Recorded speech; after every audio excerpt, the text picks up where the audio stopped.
Hello again, and welcome to Herd Immunity News. My name's Marcus Butzer. Tonight, I've got Dave Atherton on the show. Dave is a writer, a broadcaster, a journalist. Recently, he's been on TNT Radio out there in Australia. We recommend you check that out. His Twitter site is amazing, and also he's a regular on GB News and Talk TV. But before we get on to talk about tonight's subject, let me just say, Dave, how the hell are you? Oh, very good yourself, Mark. That's the most important thing, mate. I'm doing well, all the better to see you. So there's so much to talk about. And I'm glad you're in good spirits because today there's a massive story. The Daily Mail, God bless them, have come up with another beauty, an expose on a migrant lawyer based in London. And he has been caught for doing naughty things, getting migrants through the door, using excuses such as they're being persecuted, they're part of a trafficking gang, they're being sexually abused, they're gay, they're being attacked by different religious groups. And it's £10,000 a throw for this lawyer. And what do you make of this story, Dave? Well, it's the no sugar Sherlock time, isn't it? We could have told you that for nothing. We didn't need to sort of put on some blackface, and wander down and no speak English. Yes. to know this has been going on for years, if not decades. Don't care for Calais offer advice to migrants how best to present yourself there. And I'll tell you what the sad thing is the ones who are genuinely fleeing persecution are the people who are going to pay for this. No, it's not those complete, those fabricated economic migrants who want a better life at our expense and the taxpayers' expense. They're the people who are going to gain from it. But the real people who are suffering, in these third world hellhole. I'm glad I said that one right. Hellhole countries. The people who are going to pay for this, genuinely gay people who are trying to stand up for the right thing in their own country, and have been oppressed by the state and possibly tortured, beaten, or worse. And then these are the people. These are the people who are going to be paying for it. This is absolutely disgusting. And the fact you have people who are qualified solicitors and business people going about, advising these people to lie through their bloody teeth. Excuse my French, but yeah. I'm really angry about this because this really does ruin everything. But the thing is, I get this overwhelming impression, Mark, that nothing will change. We will still carry on accepting all the BS that all these immigration people have. To my mind, if I was a desperate migrant wanting to escape oppression, in a war zone and what have you, my passport would be in my hands. I can't wait to tell you who I am, where I come from, where I live, my personal details. Now, to my mind, I think it's got the stage there, but if you have no documentation as to your identity when you arrive in Britain, that is automatic deportation.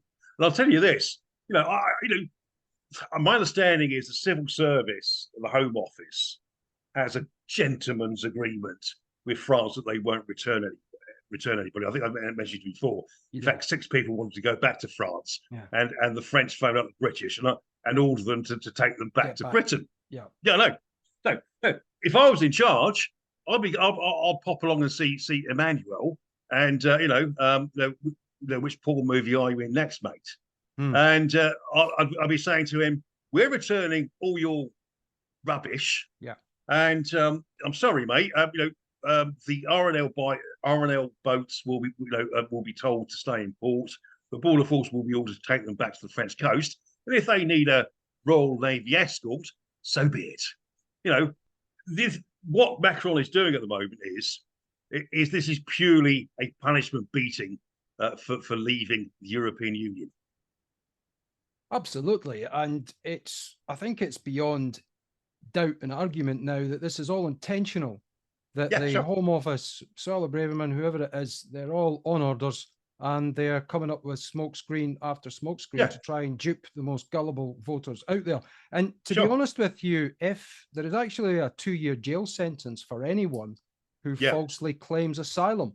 And what we got on that, there was an interview today, I believe it was on Talk TV, where the immigration lawyer said no one has been convicted of falsely claiming asylum in the UK. Meanwhile, in Germany and France, other European countries, it's no problem. The Albanians, for example, the Albanians must think this is their second home because they're allowed to stay here, but not in Germany and France. Well, yeah. You know, apparently Albanians, if you pitch up in Germany and you're Albanian, you will automatically refuse asylum. Yes. Sweden and Germany, if you're Albanian, scruff of the necktie and out you go kind of thing. But muggins Britain, we take some of them in. 14,300. We've got 14,300 Albanians in here, and then they go for their asylum claim. They fail their claim, and then they're just left. Yeah. Did you read about the case that the Albanian that was given asylum because he feared he would be murdered if he returned to Albania? Yeah, and he gave the reason of all reasons. Go on. The punchline. Guy in Leicester. Exactly, yes, because he murdered one of their family. The family were out to murder him. Yeah. I'm sorry, mate. You know. Was he even charged? Was he subsequently deported, or is he still washing feet? Oh, it was granted. He was allowed to stay. So he's staying. He's not been deported, and he's not been tried for. No, the judge allowed him to stay in the UK. He's not tried, untried. No. Yeah, that's right. Yeah. Whether he was convicted of a crime, I don't know. But he said in plain English the reason that they wanted to kill him was because he killed a member of their family. So you know that is an admission of guilt, isn't it? So you know, I'm sorry. You know, have some personal responsibility. You know, don't go out killing people. Then you might live yourself. Well, according to the Daily Mail, I've got the correct name. Let me make a correction to you. That the chap's name, the lawyer, who is the subject of the Daily Mail article, his name is VP. Now, please forgive me, Jinga Jolly, and his name came up in the Mail, and they said he actually gave a speech at the United Nations on human rights in Switzerland. He's given a podium, and then all the while. I would like, are they going to backdate his crimes? Are they going to do an investigation into this guy and find out how many people and how much money he's actually mounted? Sure. I think he's the guy with the personalized Mercedes. His registration plate is personalized. He's got a Mercedes, lives in a multi-million-pound house, and his son went to Eton. That's the one. That's the chap, subject to the that's the geezer, yeah. So do you know something? I remember the case of Rahman Lufter. Yes. Do you know of him? He was the mayor of Tower Hamlets, and I think he's a Bangladeshi heritage chap. Okay, and he was done for blatant election rigging, blatant, and he was found guilty of it. It was Eric Pickles who was then the person who was looking after that. Wrote this report and what have you, and he was kicked out. But the police refused to go after him for election fraud. And he was allowed to stand again, and he's been re-elected to Tower Hamlets. You know, what country you know? Well, you look at the for 3 decades, in particularly in northern towns, young girls were raped by men mainly of Pakistani heritage. Yes, and they got away with it year after year, decade after decade. So I think it's going to be exactly the same thing here. The Law Society, for solicitors, will oversee this, and they're going to be petrified of being called racist for looking into their offences. Not unless Suella. I don't know who the Solicitor General is. I should have researched that, but they think they report into Suella Braverman ultimately. Yes, but I really can't see there's going to be any will in government to look into this and strike these people off the Law Society register. In the case of Grin and bear it yet again, guys. That's the minimum that should really happen, is it should be struck off and not allowed All to of them. practice again. I mean, that Every really single is one the of them. minimum, because let's say, for example, any of these characters are linked to crimes, serious crimes, Yeah. whether it be murder, people trafficking, whether it be drug dealing. If he has allowed, he's facilitated criminals from overseas. Now, he could say it's knowingly or unknowingly. Doesn't really matter. It's a distinction without a difference. If he can be brought before the courts, this is just a scenario, and I'm putting this to you as a sort of a work of the imagination. In the situation that he has been party to criminals coming over here, he should be made accountable. Sure. Well, exactly. And, you know, and if you really want, you know, another little gambit I would take here is that if that's the case, we have to look at every single case of people given asylum over the last 20, 30 years, and let's see if they're all kosher.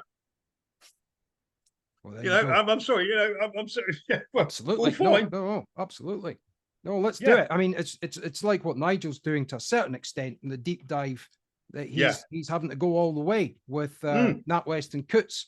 He's not stopping at an apology, a lily-livered apology from Simon Jack, the business editor. He's going all the way. And that's how you have to go. You have to keep digging, because if you don't leave that, it'll fester and rot. Sure. Yeah, but I should imagine in a year or two's time, we'll be saying nothing really happened. Well, that's my guess. And what an absolute disgrace to this country. Well, Rishi Sunak, you know, but then, whatever Rishi Sunak says, he can't really take seriously. It's all hot air and talk and no delivery. You know, to my mind, if I was Rishi Sunak, I'll be onto the head of the Law Society.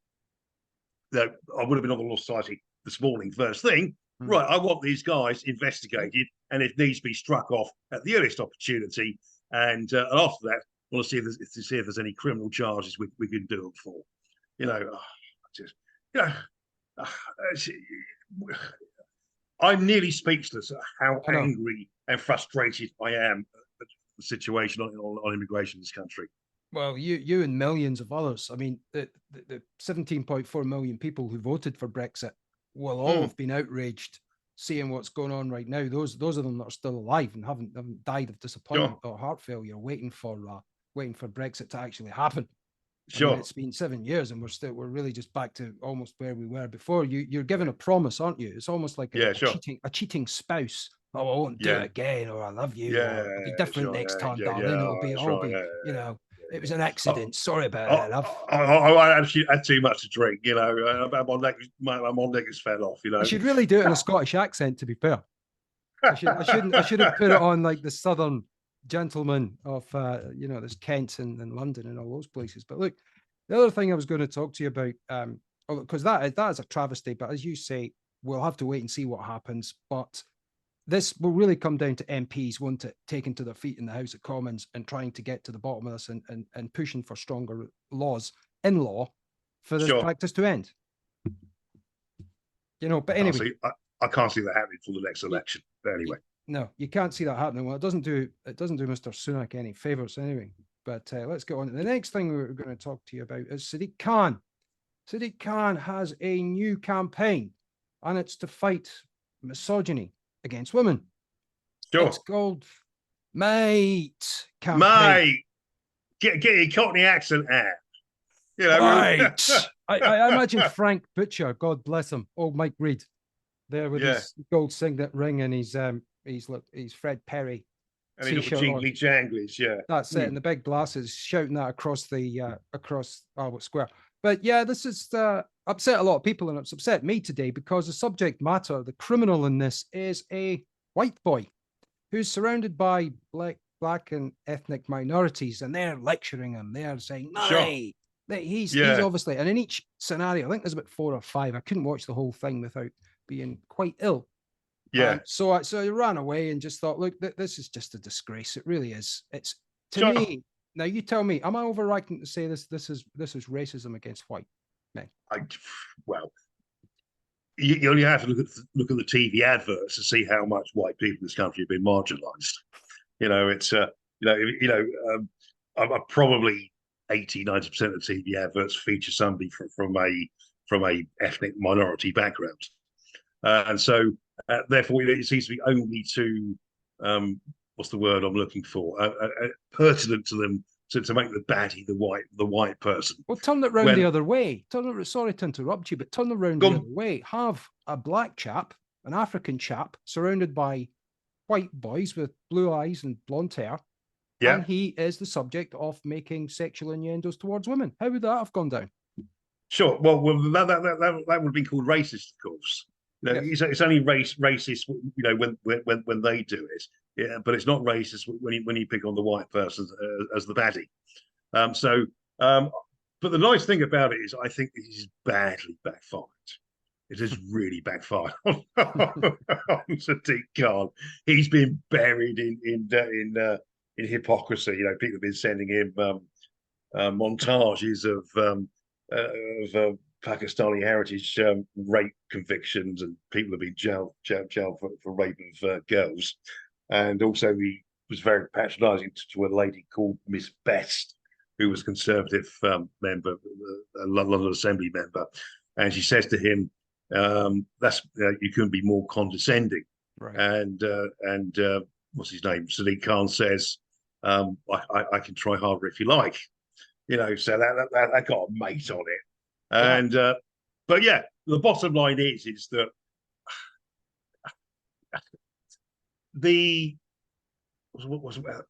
what's the best way of phrasing it? The people who are probably in many ways least likely to be sort of sexist and misogynist are probably gonna be sort of, you know, European people. You know, if you look at particularly the Muslim culture in this country, it is written in the Quran that it's written in the Quran that women are, you know, second-class citizens. Did you ever see the guy protesting at Anderson Park School in Birmingham in 2019? Yeah, did he meet Phillips? Did he meet one of the Labour Party MPs? No, that's somebody else. Okay, but he was there actually, because he was in the background rabble rousing. Yes. And they interviewed this Muslim guy, and he said, and he was flicking through the literature and says that, you know, that homosexuality in Islam, you know, is banned. You know, and then he really goes for gold. He says, God created man, then God created woman for man's pleasure. Something that really is the ultimate misogyny. No, God created woman for man's pleasure. Right. You know, and Sky News actually broadcast it. I couldn't believe it. Now, that's where I clipped it from. It was from Sky News, and I think they've deleted it. But my copy still works for some reason. You'll have to share that with me at one point, because we can actually show a bit of Sky News that was honest and truthful. Yeah, for a change. Yeah, for a change. His name's the guy you're referring to is a guy called Afzal, I think his name is, and he's an Islamist. Yes. He was at the I've seen him berate what's her name? The woman who's the MP for Batley, whose sister was murdered, whose name escapes me for the moment. Joe Cox's sister. Yeah. Yeah, exactly. Yeah. Oh, yeah. And he was there banging on about LGBT. Yes. And she's a lesbian. And so he was giving her some grief. Oh. Yeah. So there's a thing. Who would have thought that? Lesbian. Yeah. And she walked away in disgust. And Nash Shah, the Bradford MP, West Bradford MP, was sitting there like a gurning idiot in the background, you know, and not saying a damn thing. What an absolute coward. That's right. What an absolute coward. And that's when two protected categories, when they collide, they don't know what to do. Because on one hand, they've got the religious protected characteristic, which is in the case of Muslim, and then we have the LGBTQ++. When they'll never meet, they'll never marry, they'll never ever be able to integrate. Not if you're a fundamentalist either way. It's a bit like the Queers Against Palestine. Yeah. There was a video I saw of a pride event in Berlin, whereby the Muslims came out and mixed in with the pride people, and the Muslims started chanting from the river to the sea, Palestine will be free. Do you know what that means? Please enlighten us. It means the destruction of Israel and or possibly the genocide of Israelis. By the way, a quarter of Israelis aren't Jewish; they're Christian, Druze, and Muslims. So, but believe you me, if Palestine or Syria or Egypt, whatever, ever gets the upper hand in Israel, they will go out and butcher all the Israelis. The fact you're a Christian, Druze, or a Muslim will be irrelevant. It will be a complete and utter bloodbath. But so you got all so you got all these gay people, sort of appreciating, condoning, basically the genocide of Israel. So absolute idiots. Oh, by the way, very quickly, in Gaza, Sharia law is in place, so the death penalty for homosexual acts is the death penalty. In the West Bank, it's actually legal because it's under Israeli control. Homosexual acts in Israel are quite legal. It's the only place in the Middle East that has a pride event. But homosexuals in gay people in LGBT people in the West Bank, sorry, East Bank actually. I call that wrong. It's West Jerusalem, East Bank, that's run by Hezbollah, is blatantly homophobic. So be careful who you support. Absolutely. But on the back of Sadiq Khan's MAAATE campaign, of course, we've got a long way from that, haven't we? Yeah. On the back of that, there was some great statistics put out there, and someone sent me the findings of the London Assembly last February, and it basically said that the black youths were making up 13% of the population, but were responsible for 61% of knife murders and 53% of knife crimes. So they're both the victims and the perpetrators in this. But by and large, if that's why I put the scenario to you, that if they'd used, say, a Muslim young lad or a black young lad surrounded by 5 or 6 knights in shining armor, with the blonde hair, the blue eyes, the Aryan children, it would have been absolutely castigated in the mainstream legacy toxic media. Yeah. Well, exactly. It's the double standards. It's the hypocrisy.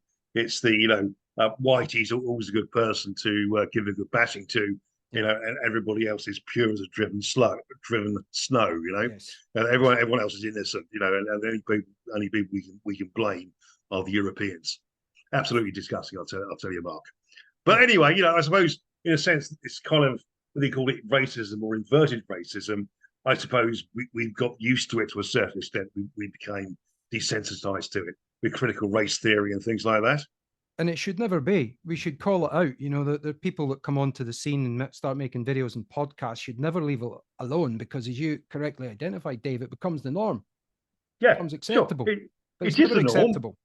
It is the norm. But the thing about it is, Mark, is underneath it all, I think they know that we don't care, and we got the shoulders, broad enough shoulders to carry on with it, and we will still argue our case. And I must say, one of the heartening things that I've noticed over the last couple of years, maybe a little bit longer actually, is how there are many things that are politically incorrect that you can say these days. For example, I might have mentioned it before, but just to viewers who haven't seen it before, Mike Graham on Talk TV said of immigration, these people come to our country looking for a better life at the expense of our better life. That's it. It's a one-way street. 5-10 years ago, if you said that on mainstream TV or radio, there would be howls from Twitter, deplatform, cancel, sack, and probably 9 times out of 10 the person would be sacked. Like some of the stuff that some people like Douglas Murray have written. Yeah. And Rod Little, that was the guy I was thinking of. Rod Little, I think 10 years ago, he wrote a quite a hard-hitting piece on Islam, and they would and the Twitterati and the liberal left demanded he be deplatformed. But fair dues to Fraser Nelson, the Spectator, which Rod Little wrote the piece for, said, I stand up for free speech.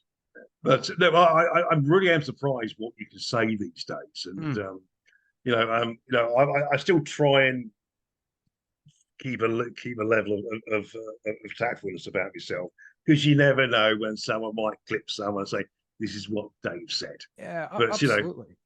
Yeah, Absolutely. And I think political leaders of the fringe parties like Reclaim, yeah, Reform, Heritage Party, yeah, UKIP, they've really got to stand by their candidates and say, look, if it's a formed view, and like yeah, sure, tonight, I gave you the findings of the London Assembly, and that could be an sure. argument for stop and search to actually save the lives of black youth. But you've got to stand by your candidates when they're making these factual points. Yeah, indeed, yeah.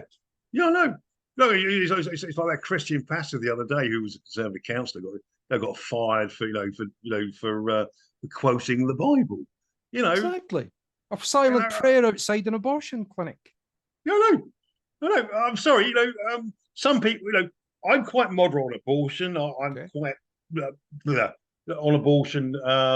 Some 24 weeks, I think, is too long, because babies have survived at 23 weeks. But should we say 20 weeks, abortion on demand after 20 weeks, post 20 weeks for the health of the mother or gross deformity of the baby. I'm quite happy with stuff like that. But no, I think, and the women have the right to choose in the first 4 or 5 months of the pregnancy what they do with the baby. I think that's a moderate, if not a liberal, position. But I'm sorry, some people genuinely believe that life begins at conception, and I don't necessarily, fully endorse don't have to their agree view, with that, but you can. But I understand it. Right to pray. I understand it. Yeah. I support your right to your opinion. And it does have a certain logic about it. And the fact that you want to further that opinion, I really can't see what the problem is. And that's never a sacking or resigning offence, in my opinion.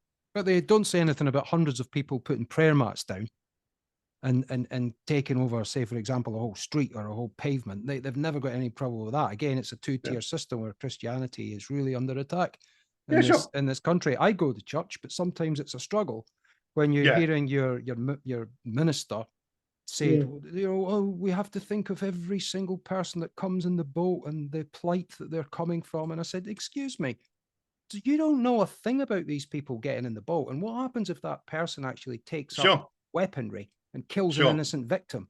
Are you just going to be happy and put them all in one, unit to say they're all vulnerable? Well, no. It is now proven that 43 migrants that came over on dinghies have now been convicted of rape and been jailed for their offences. 43.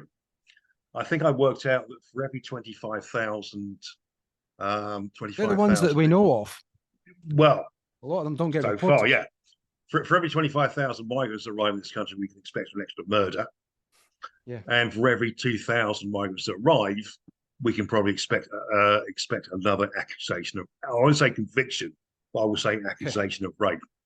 Well, the conviction rates are next to minimal. They're almost net zero, aren't they? Sometimes when I think about net zero, it's not just the lunacy of net zero. It's the conviction rates, or it's the number of people we actually return that are here illegally. Can I just ask your opinion quickly? But talking about the Greens, what is the point? Because they don't seem to be interested in anything green. Right, okay. Talking about late-term abortions, pop-up euthanasia centres, and culling off anybody's opportunity for free movement in a vehicle. What do you think of them? Right, okay. There's a guy called Lord Christopher Monckton. Yes. He's been doing the skeptical global warming stuff for more years than I can shake a stick at. If I can mix my metaphors at the same time. And he's I've had too much of that, I'll tell you. Have a sip. Have another sip. Go on. I know. I might say something I might regret. It's for the but heart. Anyway, he's done some statistics on Britain in 2030 achieves net zero, and he's worked out how much world temperatures will be reduced by 1/10,000th of a degree. Yes. And I think if the whole world went net zero, I think it's either 0.1% of a degree or 0.01% of a degree. I'd have to go and do some fact checking on myself on that one. It's basically it's all a waste of time. It's all a scam. Yeah. I got no problem with recycling. I've got no problem with nuclear fuel and sort of wind turbine electricity. I've got no problems with it in principle. I'm very pro insulation. What I mentioned, my place has been done up recently. You had all this insulation put in, because in the winter there's always a battle between me and the missus. I put a jumper on and she wants to turn the heating up. So anyway, chugging apart. I've got preserving resources. I have no problems with whatsoever. But when it comes to the situation whereby poor people can't drive their car, and poorer people can't pay their energy bills, I'm drawing a line there. Absolutely. Because the emerging economies are all using fossil fuels. All the economies are actually getting growth. Like China's on 5.5%. We'll be lucky if we get 0.4%. This is the OBR latest estimate, and we're in reverse gear. But the thing is, they've never done any cost benefit analysis to see that by reducing families' way of living, by reducing the quality of life, you also reduce their life expectancy. Sure. Yeah, indeed. Yeah. If we go for net zero, we are all going to die. Well, we'll never have net zero as long as there's people, because we are made of carbon. There is carbon dioxide in our bodies. Okay. Well, indeed, you belch. If you belch after a few good glasses of something nice, or if someone up in Scotland lets one fly after too many haggis, we're back to exactly. Well, very quickly. The BBC, no less, did a program about 20 years ago, looking at the history of the climate of Britain. And in 1938-39, they were digging up tunnels to build additional tunnels to Finchley Road Tube Station. And they found all these little stones called scree at the bottom when they were digging out the holes to get the tubes in. And they got a geologist in. Yeah. And Finchley Road, it's about 6 miles north of Charing Cross. And the geologist came to the conclusion that was the furthest extent of the Ice Age, 15,000 years ago. Right. That is when basically under a kebab shop. Exactly. Yeah. Basically 13,000 years ago, we had a climate that was tundra. Yeah. It was basically the the Arctic Circle, I should say. And when they were digging up Trafalgar Square, I presume to put up Nelson's monument to the Battle of Trafalgar, they found all these bones of hyenas, rhinoceroses, lions, and macaque monkeys. 120,000 years ago, during the Eemian period, we had a climate that was comparable to the African savannah. They've even found hippopotamuses' bones as far north as Worcestershire. Really, they got as far as Worcester. Exactly. So within 100,000 years, that there was a 70 degrees in Fahrenheit, 35 degrees in centigrade change in climate in this country. Now, was it two Neanderthals rubbing two sticks together to make a fire? No, it's just that natural climate change, and there's nothing we can do about it. Well, in a nutshell, I read an IPCC report, the International Panel of Climate Change, and they said it could be 250 to 1,000 years before we see any change in difference in sea level if we achieve net zero today. So I thought, well, you're really pissing in the wind, basically. And it's a disgrace. But I'll have to get you to talk about this another time. All I'll do at the end here is just say thanks very much again, Dave. We've come again. We come very quickly towards the end, sir. And definitely, please, everybody, subscribe to Dave's Twitter page. Check him out. Dave Atherton 20. Dave Atherton 20. Dave Atherton 20. I will put that up on the screen now that I've got the graphics going. I will put that up on the screen anyway, so you can see Dave Atherton 20. Check him out when he's on Talk TV and GB News. So all that remains for me to say is thank you very much again, sir. Cheers, Mark. All the best. Cheers, Dave.